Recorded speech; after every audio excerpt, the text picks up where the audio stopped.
everyone. This is Michelle Gramoglia, the president and CEO here at Woodland Pond, and this is my weekly address for a Wednesday.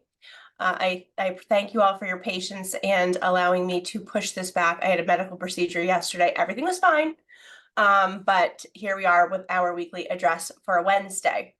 I will start with a few calendar items, and then I want to talk about a really exciting thing and a safety-related thing. Calendar items first and foremost. Let's see, we've got for this Friday at 7 p.m. in the PAC, and this is open to all residents, no matter where you reside normally.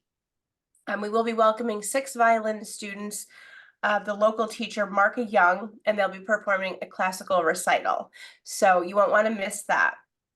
On Saturday at 11 a.m. in the PAC, we have the Hudson Mohawk Vernacular Architecture coming to present as part of its Maggie McDowell lecture series, a lecture by the Greene County historian Jonathan Palmer on contextualizing enslavement at the William Brandow House. Now, for those that are not aware, Maggie McDowell was a longtime resident of Woodland Pond. She died a number of years ago. But there was a lecture series that was begun in her honor based on her interest in the community and her deep involvement in this area. And we are honored every year to be one of the host locations for one of any multitude of lectures that are being offered. So again, that is at 11 a.m. in the PAC on Saturday, if you're interested. The next calendar item that I have for you is we do have one more open spot for a complimentary herbalist consultation brought to us by the Arborvitae School of Traditional Herbalism. And they are coming now once per semester with their students, their third-year students, which are their senior class, with supervision to do complimentary herbalist consults. So herbal focus on health and wellness. We do have one slot remaining for this Sunday at 11 a.m. If you're interested in that slot, it will be first come, first serve. It's roughly 90 minutes. You will do an intake form in advance, so we would need you to just let concierge know so that we can let the Arborvitae school know, and then they will get in touch with you. But for those that participated in the fall session, they said it was wonderful. And this is a great opportunity for those of you that might be looking to maybe reduce some of your reliance on polypharmacy and look at herbal options. The last calendar-related item that I'd like to bring to your attention is to please mark your calendars for next Wednesday's management Q&A. So that would be on, I believe, the 20th, whatever next Wednesday is, at 1:30 p.m. As usual, we will do our normal shtick and announcements with all of the directors, but this is the place every month that the residents are going to be able to get a really comprehensive update, intervening period update on where we are with expansion efforts, renovation efforts, and so forth. And what makes this Wednesday's, a week from today's management Q&A so exciting is that for many of you, it will be your first time to meet David Roberts, our new capital projects manager. He actually started today. So you will probably see him around today, tomorrow, and Friday. And then next Wednesday will be an opportunity for all of you to meet him on a bigger scale.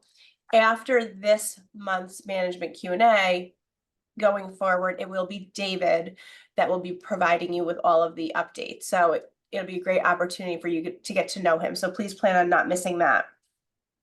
Okay, now the exciting, I'm sorry, I did have one more calendar item I wanted to mention. As you all know, the Caregiver Space peer-to-peer support group that we began in February, a private group for our caregivers here at Woodland Pond, was a huge success. That will be continuing in coming months. Every month we will have it on the last Monday of the month. The time has changed to 1 p.m. and we do have space limited. And the reason for that is because we need every participant to have an opportunity to share and participate. And we really need to keep it to an hour or an hour and 15 minutes out of respect for the fact that our caregivers have someone at home waiting for them. That being said, we are going to try again to replicate the evening session on Zoom with the family members. So these are for family members or loved ones that identify as a caregiver. Obviously, it's a different role for you because you're not necessarily hands-on. We only had one RSVP to the February meeting, but tomorrow we will send out a link. So that'll go out on Thursday to the listserv of a way that you can RSVP to that Zoom, which would be Monday, March 25th at 7 p.m. on Zoom. Again, this is not a place for, lodging concerns and things like that about Woodland Pond. This is a place to have caregiver support, and it will be facilitated, and there will be a topic. And the topic for the very first meeting is to identify yourself and how you characterize yourself, what your role is as a caregiver.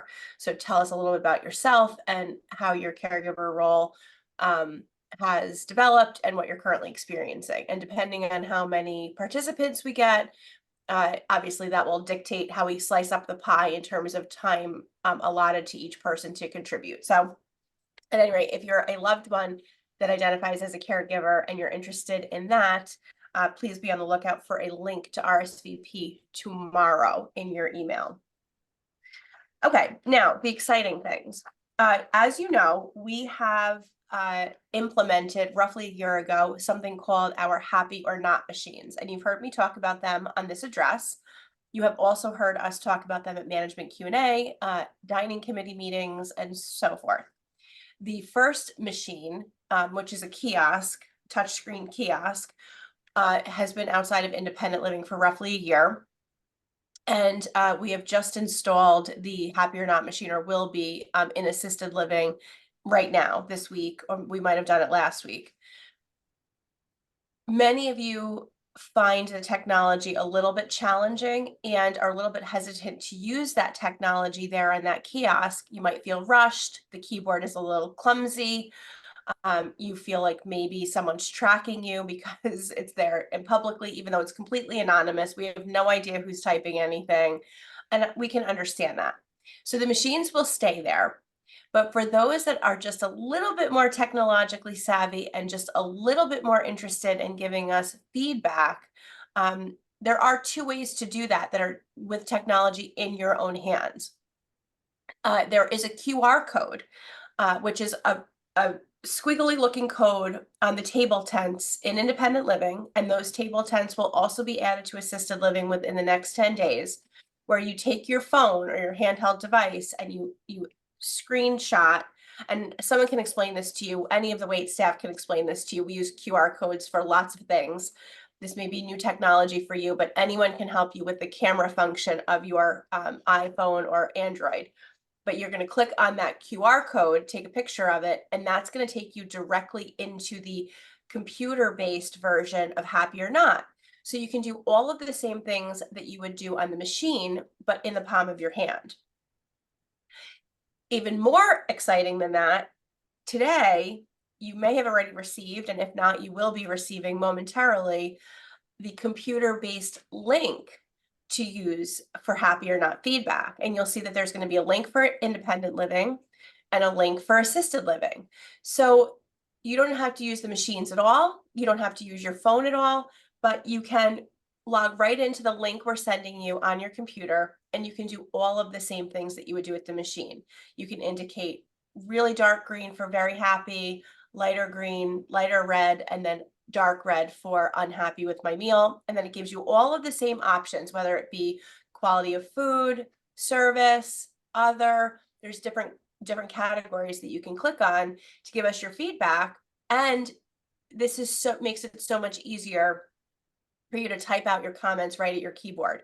I know a lot of us are a lot more comfortable with our keyboards at our desktops or laptops, or even on maybe attached to an iPad or a MacBook or something, than standing there at that kiosk. So all of this to say, we really want and value your feedback on the dining experience. We want you to be able to give that feedback in still an anonymous, but hopefully more easy way. So we're rolling this out, and we really encourage folks to use that. And for the family members that might be supporting your loved ones, we are going to be sending those links out to the entire listserv. So if you get a complaint from your loved one that lives at Woodland Pond that maybe can't necessarily use technology, you can actually submit something on their behalf. You don't have to identify yourself, although I will just caution that if you want feedback from us, we do need to know who you are. So in that case, put your initials in or put your name. The only people that look at these reports are Amy, who shares them with her staff, Chef Jared, myself, and then our Sodexo district manager looks at them every week. So trying to give you all of the ways that you can get that feedback in, and really encouraging you to use it, be honest and truthful. So much of this is also going to lend to things as we think about renovation and redesign.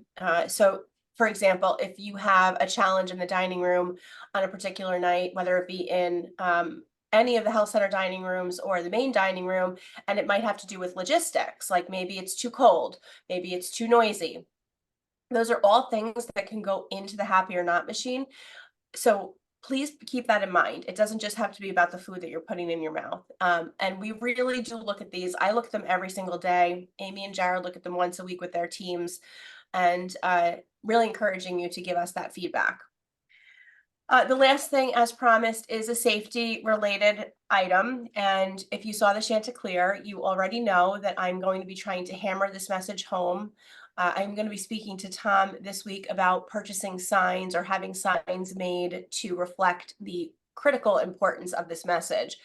But officially, we are asking residents, staff, visitors to not walk, ride your bike, rollerblade, roller skate, do cartwheels, and use your power mobility on the perimeter road, except if you're on the sidewalk. Biking is the only thing I would say that maybe we can say is okay, but the reason is that our perimeter road does not have a shoulder. There's a portion in the front, in particular, outside of concierge area, that there is no ability to add a sidewalk because of the grading and the where the light posts are. And there's an enormous amount of traffic. There is, in some cases, limited visibility, although we have implemented the different things that we can do to try to increase that visibility by reducing bush sizes, implementing parabolic mirrors. But the reality is that it's just a safety rule in general, that it's not super safe to walk on a highly trafficked roadway at all, especially if there's not a shoulder. So we are asking you, we're going to be trying to enforce this, that you really keep to the sidewalks. So that's all the people walking dogs, all the people that are taking a stroll, people that are doing other things to traverse the campus. Please avoid walking and doing so forth where there's no sidewalk. Please stay on the sidewalks. We are going to be moving the dog waste station that is across the road from concierge to a location that is on the sidewalked portion of the perimeter. I'm just waiting for a recommendation from our newly formed interest group, the Pet Ponders. I'm hoping that we'll have that within the week. But either way, if not, we will be moving that just as an enticement to make sure that that's not drawing people across the road. If you have any questions about this at all, I do need you to let me know. And as always, I need everyone to remain vigilant if you see, activity on campus that you think is questionable, related to, pedestrian traffic or people walking their dogs, or riding on horseback on our property that you think aren't Woodland Pond people. We will do our best to try to let them know that this is private property. But this is something that happens every spring. People want to be outside. I totally understand that, but I'm very concerned. I watch out my window every day, the close calls that happen on that, especially the perimeter road out in front of the building, from the entrance up until the new cottage where there's no sidewalk. So I'm really encouraging everyone to just stick to the sidewalks. We really don't want to see anyone get hurt. With that said, I'm going to say goodbye and wish you a great rest of your Wednesday. Enjoy this wonderful weather for the rest of the week. Bye.